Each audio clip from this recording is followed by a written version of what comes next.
Season 2, Episode 8. Welcome to the Muslim Life Hackers podcast, the weekly podcast providing you with the knowledge, tools, and connections to help you get ahead in life. And now for your hosts, Mifrah, Mahroof, and Malik.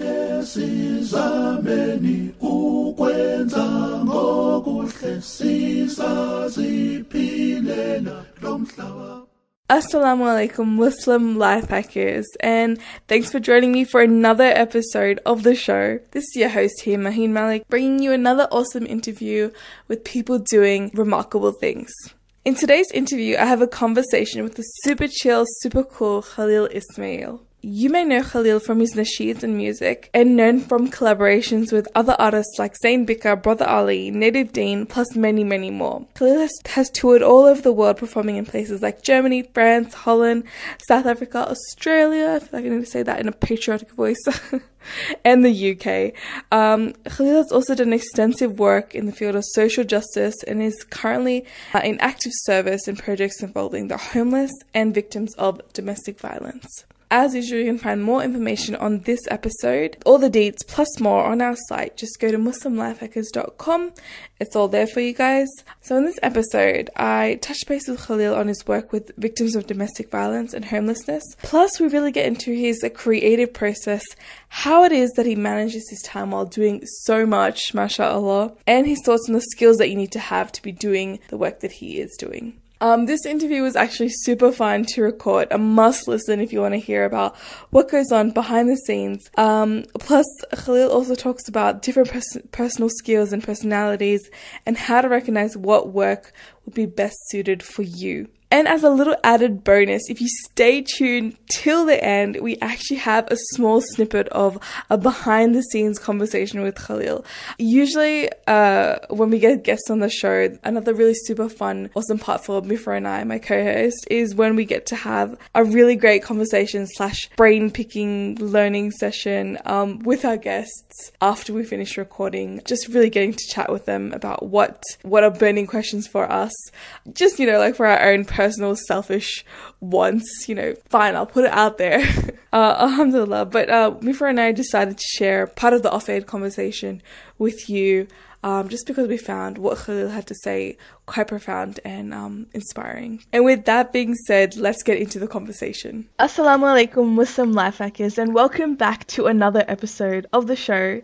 In today's interview, we've actually got Khalil Ismail on the line.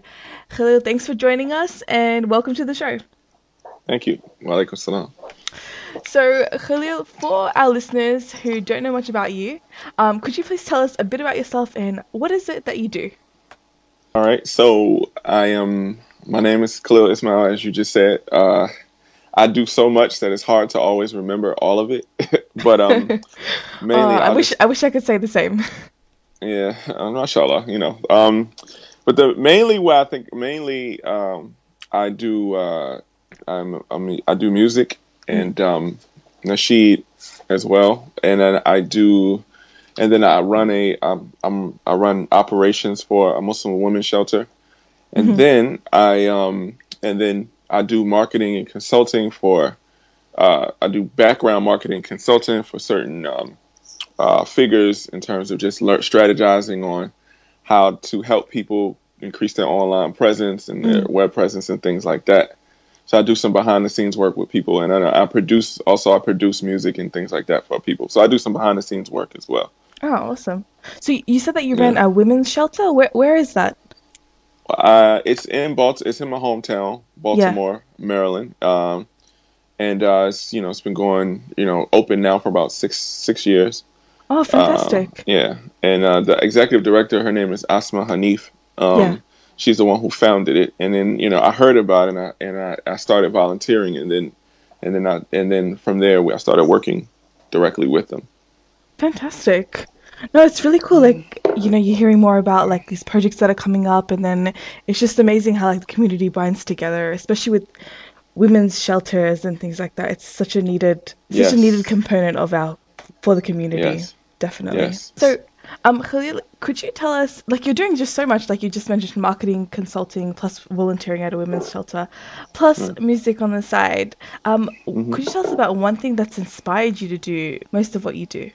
I think it's all, and alhamdulillah, I think I'm very fortunate that Allah blessed me with finding something that fit my personality. And one of my personality ever since I was little was that I always was a person who reflected and was introspective on life and how to help people. I always just thought about the underdog ever since I can remember. And Yeah. I didn't know necessarily how I was going to do it when I was younger, but I knew I wanted to do something very much in that field. And so as I got older, everything pretty much sprung from that. Everything, from the music all the way to the shelter and everything sprung from that. Yeah. So it reflects in the content of what I sing about, as well as obviously what I do. Yeah. So do you think that in life we're only meant to do one thing, or is it like you just said that you think about the underdog. So how is it that you're able to focus on so much, and why isn't it just not one stream and putting all your efforts there? Well, I think again it's my personality. Yeah. I'm just a person who I've always been interested in a lot of things, a lot of different things. Yeah. So I think that different people it would work different for different people. I don't think it's for everyone. I think for some people and some things it's better for people to focus on one particular thing.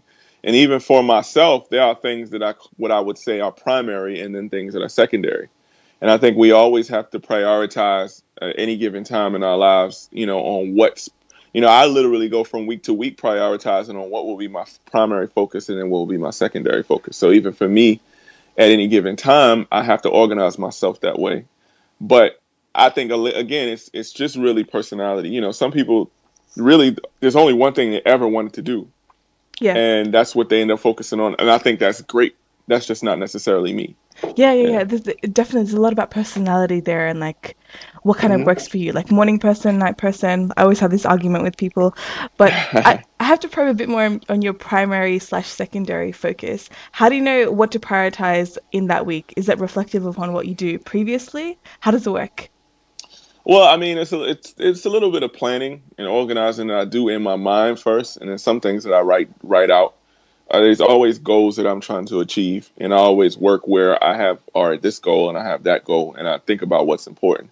And then what happens is that life happens, and Allah kind of moves things around in such a way where there's always something that comes up, and that ends up probably being your focus because, like for example, if something happens in the organization and it needs tending to, then obviously that becomes the primary focus. So oftentimes, even though I plan, a lot of times what happens is something happens that makes me move my attention to that particular thing, and then I have to tend to that until it's finished, and then go back to what I planned in the first place. But it's always important to have a plan, and then know that plan is going to be disrupted. Yeah, well, Allah subhanahu wa ta'ala is the best of planners. And I like what you said, Absolutely. how, it's always good to have a plan and then let it be disrupted. Because then you have Right. people on the other side who are like, don't plan, just go with the flow kind of thing. And, whatever happens is meant to happen.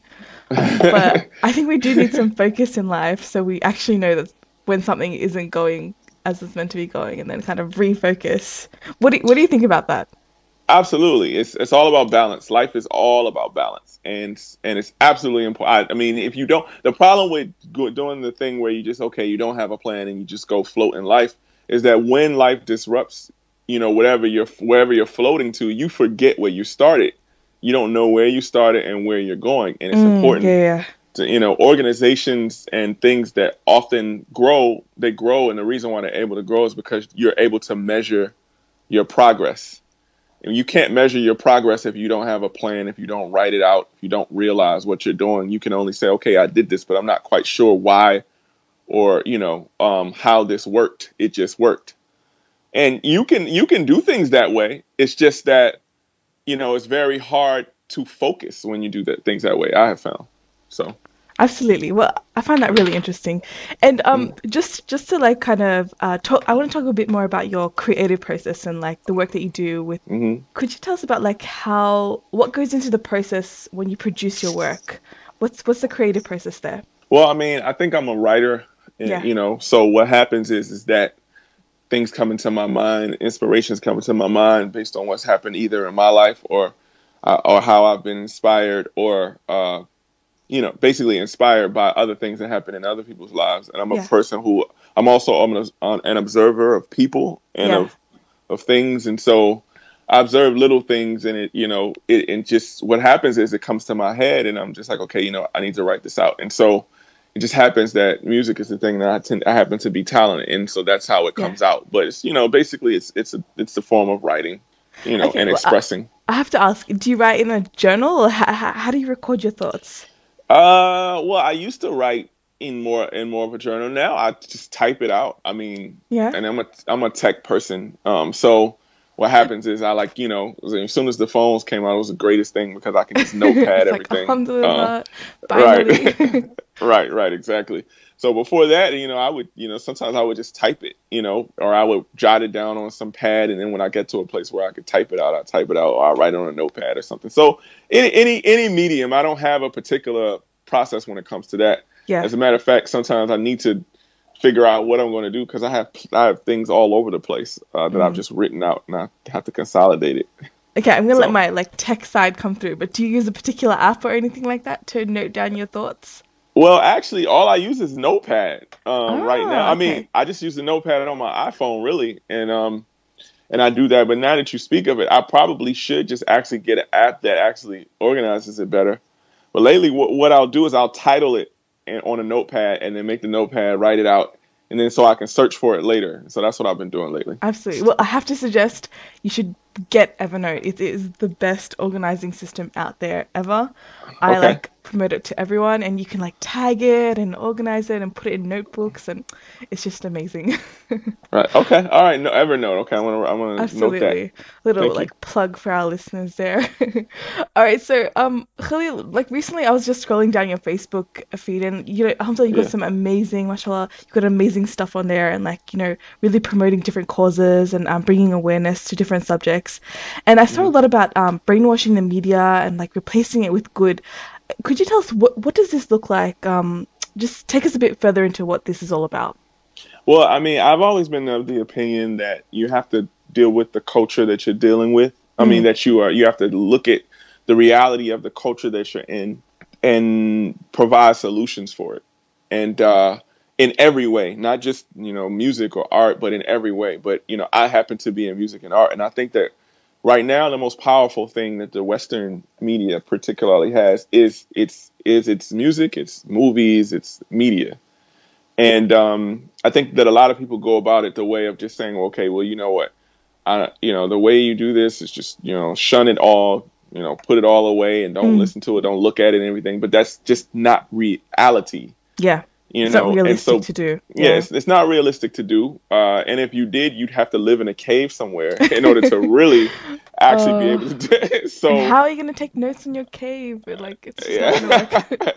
Yeah, it's just, you can't help it. So I understand. And so for me, I have found that, I'm a solutions oriented person, and so for me, I feel like the most logical thing to do is to replace it with something better. And it's no different than what I have seen as the sunnah of those, of even the earliest Muslims.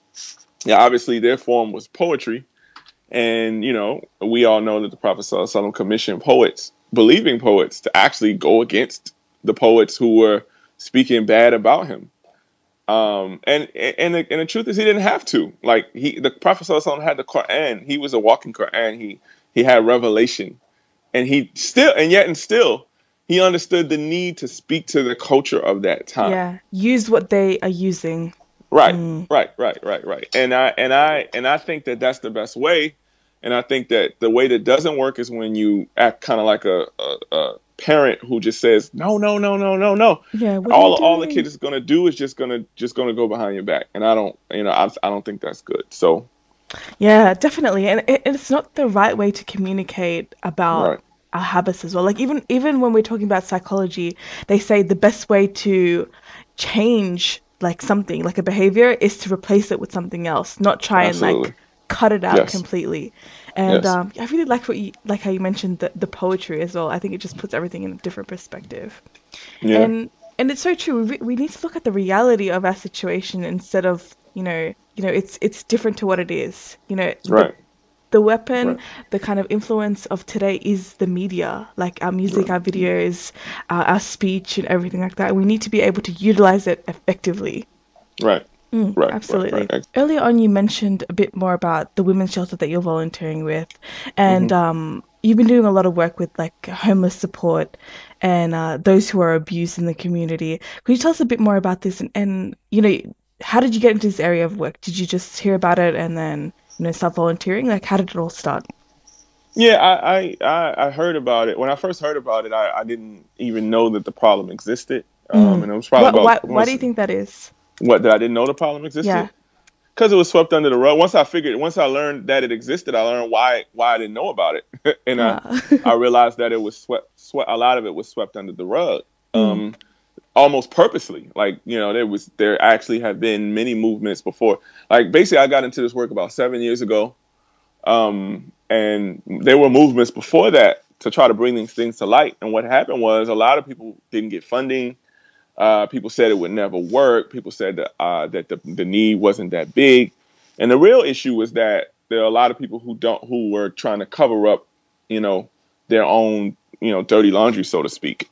And in the process of that, innocent women, children are being hurt and abused because other people don't want people to know that something's wrong, that they're doing something wrong, and that's not right. That means that you're dehumanizing. That means that you don't care about whatever this other human is struggling with because you're worried about your image. And I couldn't deal with that. So when I realized that, that this, was a major problem, for one, I heard about it and I went to the sister. I happened to see the sister who had started it in a mall. Yeah. And at that time she had just started the idea, and she had this big notepad.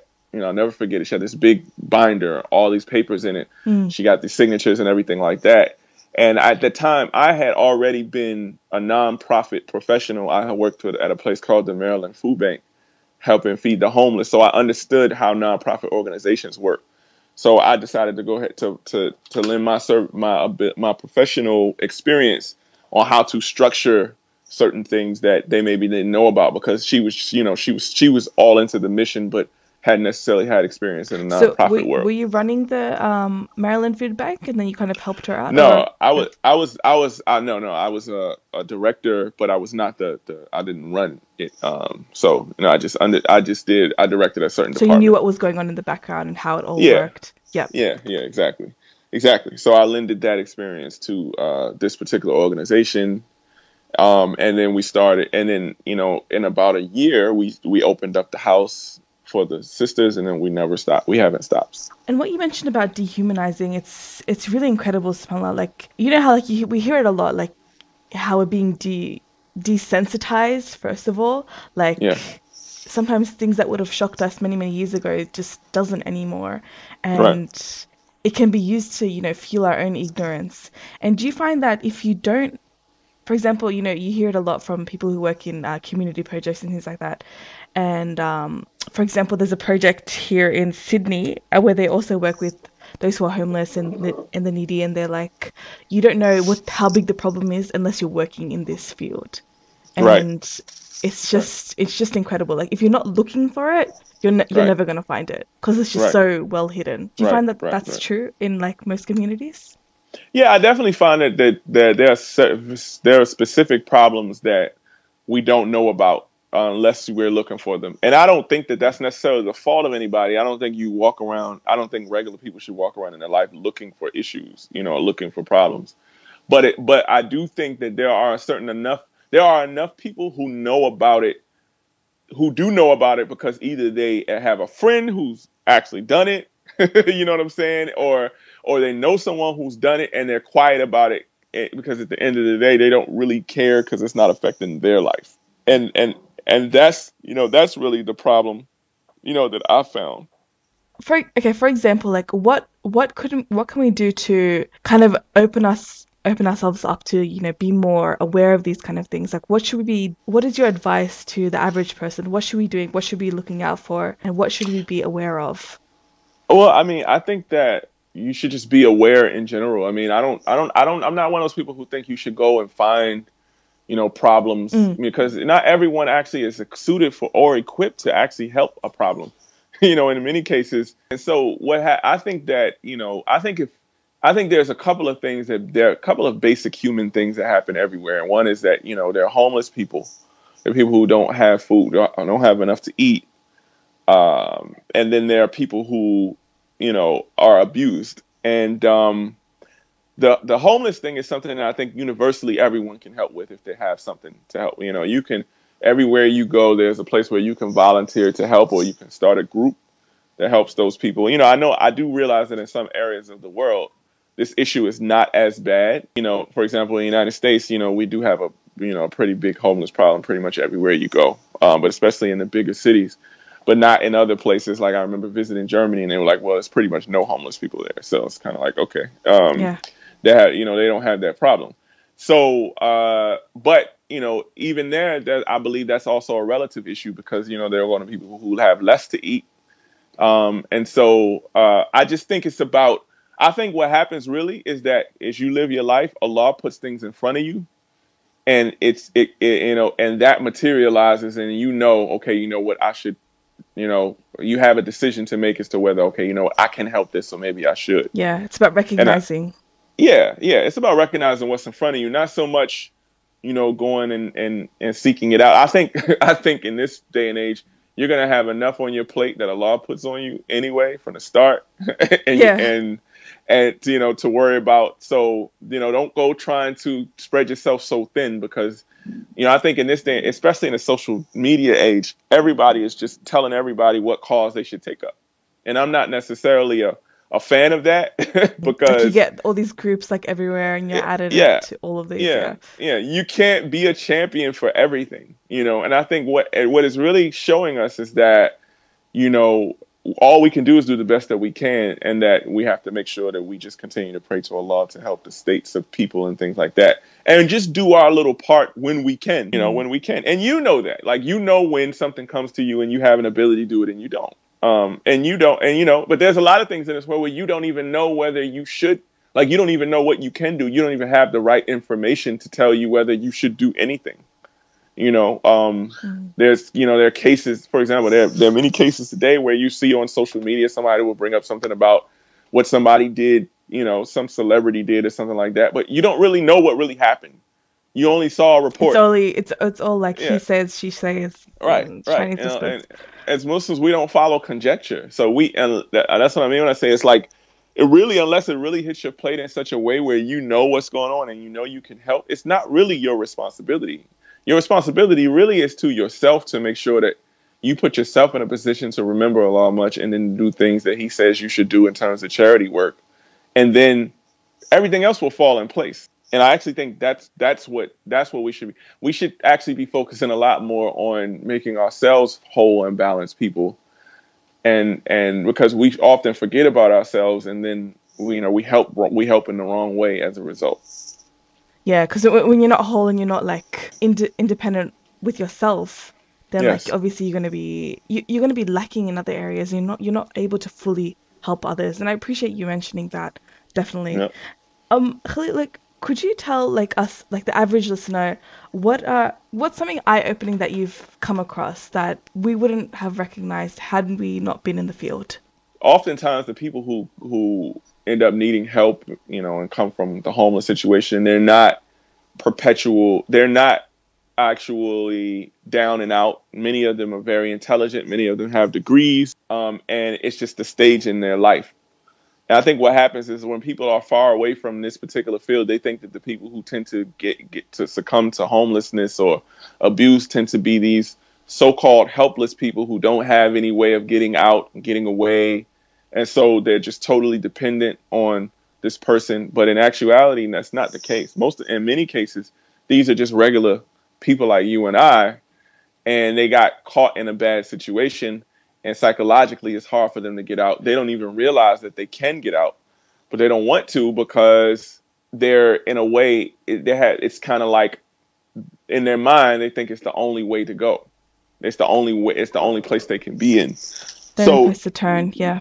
Right. So what happens is, what you don't realize is that there's oftentimes you probably know someone who's in a situation where they need help in an abusive situation, but you don't know it because they're not saying anything. That's so like eye-opening because so much is going on around us, and it's all about being aware and just being conscious of what's going on around. We have to. What happens is that a lot of, especially in the Muslim community, like we have like this idea or ideal that we have to put on a perfect face for everyone. And what that does is that actually stops people from getting help. And it actually helps us not see when people need help, because everyone is putting on a perfect face saying that, because that's what you're supposed to do. And if you don't put on that perfect face, it's somehow that people link it to your lack of faith.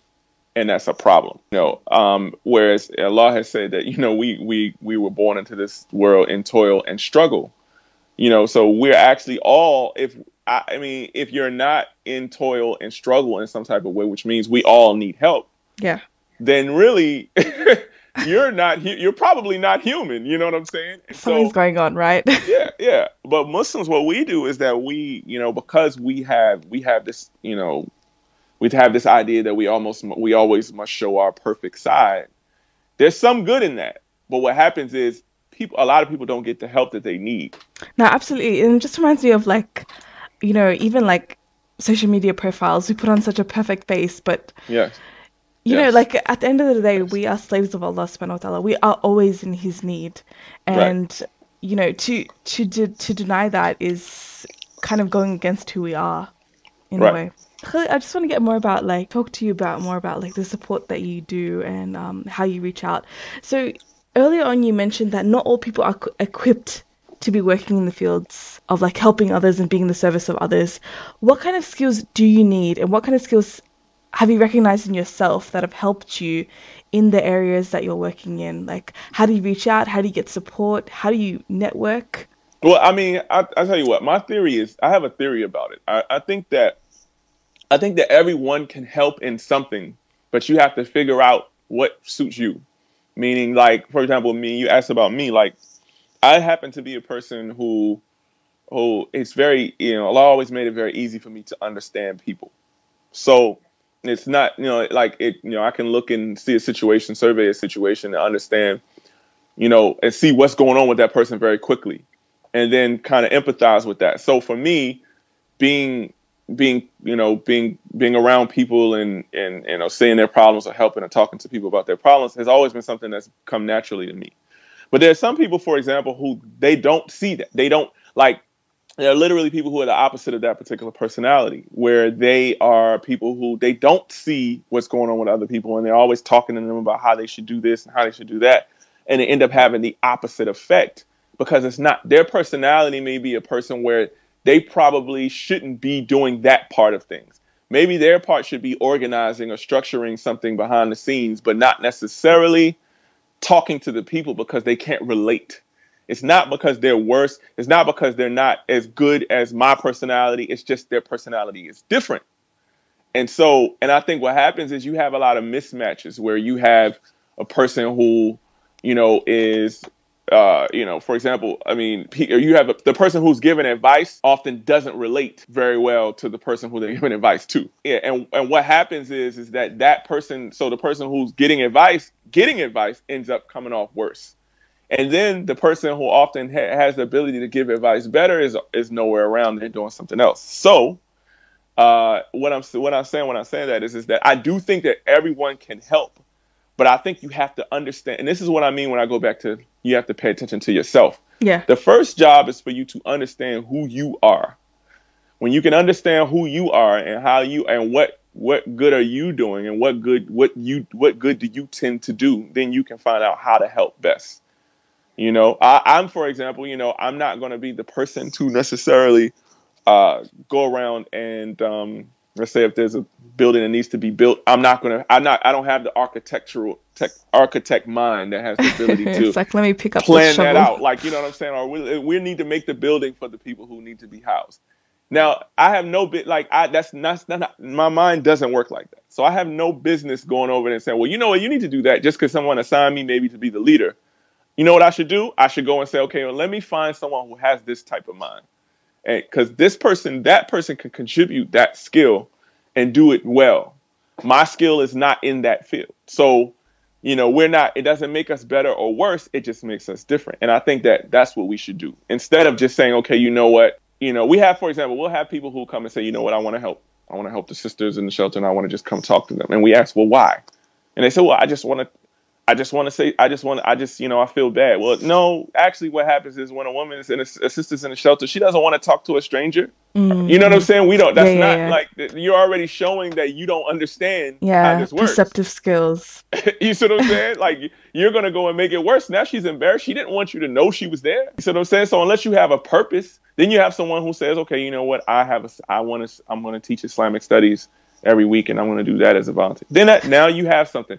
You have a purpose. They can get something out of it. It's not just, so you see what I'm saying? It's not just injecting yourself wherever you see that there's a gap. Right. And part of that all starts with reflecting on self. So would you say that that's the number one thing people need to do to kind of find out what kind of person they are? Just reflect on themselves? Well, I mean, I think that's, for one, it takes experience. You can reflect on yourself, but if you don't have any experience, then there's nothing to go on. Often, like, our experiences with others ends up showing us who we are. So when you get out there and you do things, then you kind of figure it out. Obviously, also, I think that keeping a regular relationship with the Quran is a great way to do it, because Allah always points to some things that we should look at in ourselves and what we should look at. And I think that helps us get to a certain balance when it comes to how we should view and frame ourselves and what we do. And I think things come from there. So I think it's also a matter of, it's obviously making sure that we're praying, because, again, praying and things like that, it has the effect of making you think about what you're doing and how you're affecting things. And I think a good way to do it is just when you do something or you're with somebody and you happen to be in a thing, ask questions. Ask what they thought of what you did. Ask them to critique what was good and what was bad, and don't be afraid if it's bad. Like, sometimes our egos have a problem with being corrected. But I often ponder again on the sunnah of the Prophet Sallallahu Alaihi Wasallam, who again had Allah specifically and directly as his advisor. Yet you won't find a person who asked advice more than the Prophet. Again, when you do that, you get a fuller picture of who you are. You can get a fuller picture of how you can do things. And I think sometimes, obviously with people you trust, because sometimes you have people around who you can't really trust, and they might tell you something that's wrong, that's really not wrong, but they're jealous. So you have to be careful with that as well. But I think obviously it starts with your relationship with Allah, and make sure that you're praying regularly and you're reading your Quran and reading what it means, because it speaks to you and it tells you a lot about, what's important within and yourself. Especially like things that stand out to you might not stand out to others, and, absorbing that and understanding that. Right. So it's all about like what experience you have, the balance, and also that really, really integral, you can't live without relationship with Allah subhanahu wa ta'ala. Right. Yeah, that's definitely number one. I mean, that alone will give you just an ability and insight into yourself, and then other things as a result, just doing that. Because it makes you realize, when you think about what Allah frames our religion pretty much as, hey, look, your first thing is to account for yourself. Bottom line is, at the end of the day, when you go and you leave this earth, you are not going to be asked about anyone but you. So he's really pointing it back to you. He's saying, pay attention to you first. Yeah. And then it branches out from there. And you will be amazed that even if you're a person who's a giver and you want to help people, the best way to give is to do that first. Once you do that, you'll then be able to give in the right way, because sometimes it's not just about giving. Have you ever met a person who gives you something who you don't want, that you don't want, but they just want to give it, and then they give themselves credit for it after they give it to you, even though you didn't really want it in the first place? Yeah. It makes your skin crawl. It's like, seriously, why? Right. And that's actually a selfish way to give. So you can be a giver and be selfish. And that's why it's very important to keep that relationship with Allah, because it teaches you how to do it in such a way that's pleasing to him. And then that helps people all the way. So absolutely. Yeah. I love that. Bro, we're going to be asked about ourselves. So sit up and recognize who you are first, and go from there, and be true to yourself, and, not letting your ego get ahead of you, and don't give to, just get credit for it. Love it. So also, Khalil, I just want to move on to, you're doing so much, mashallah, and working with like amazing artists, causes, collaborating. How do you manage it all? Like early on, you mentioned prioritizing your weeks and things like that, but Yeah. how does it all come together? Like you mentioned earlier on in the interview, you don't just focus on one area. You're the kind of person who likes to work on different things. Yeah.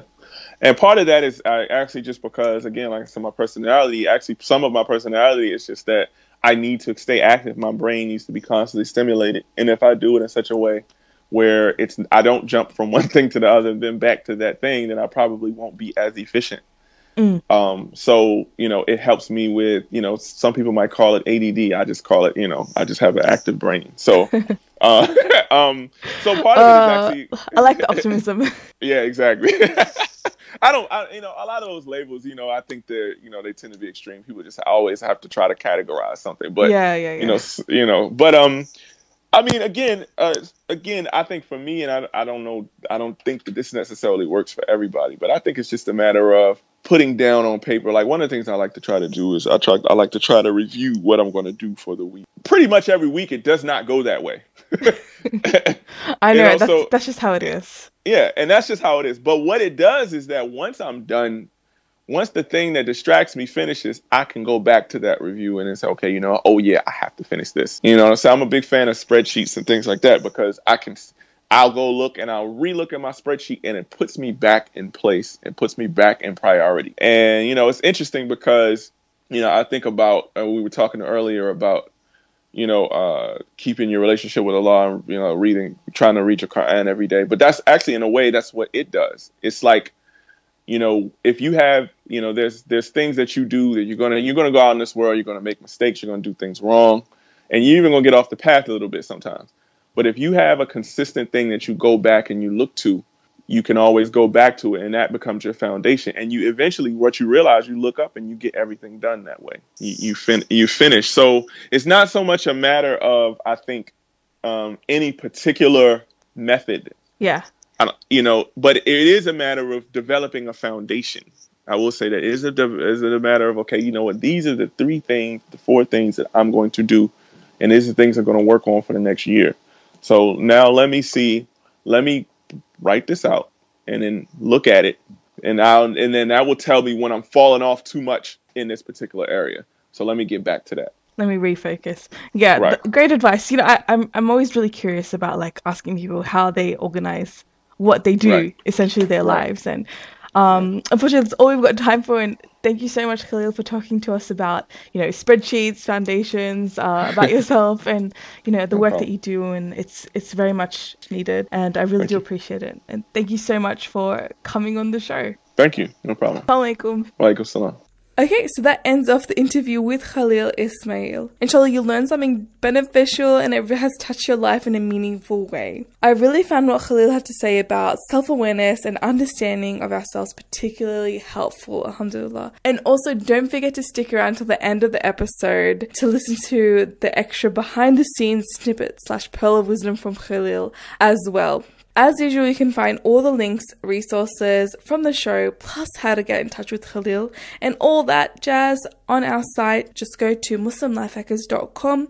You can search it up there, plus get access to our previous episodes and interviews. Finally, guys, if you have been enjoying this show, we would love for you to leave us a review on iTunes. We really want to keep Muslim Life Hackers on the top and visible to benefit as many people as we can, inshallah. That would help us out so much. Just go to muslimlifehackers.com/iTunes to drop us a rating, leave us a review. Mifrah and I, plus the team, would really appreciate it. So that's muslimlifehackers.com/iTunes. Alright folks, that's all for today. Until next time, aim high, take action, and be awesome. So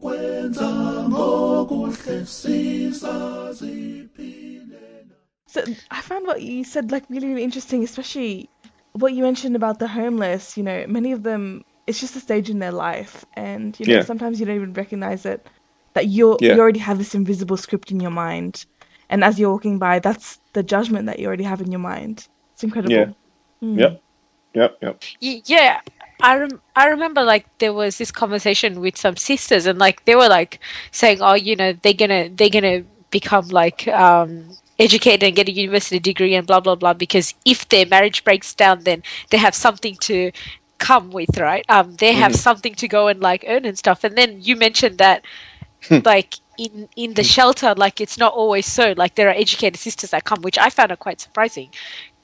Yeah, I mean, reality, there's a person who once had who had maids and servants, and that was their life, 5 years before they came in the shelter.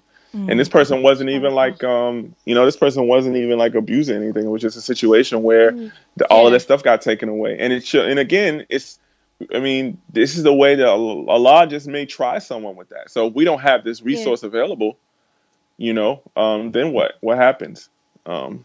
So I mean, people don't realize that, it can happen. Like, you don't realize it can happen to you. I mean, the bottom line is it can happen to me. It can happen to you, and what happens is that but I'll tell you what happens is a lot of the sisters, when they leave, they say, this was an experience that I needed. They don't look at it, and the reason they say that is they say, for one, they learn to appreciate some things that they took for granted in their life. So it doesn't necessarily always have to mean the worst thing either, because sometimes maybe Allah does that to someone so that He can move them and raise them higher.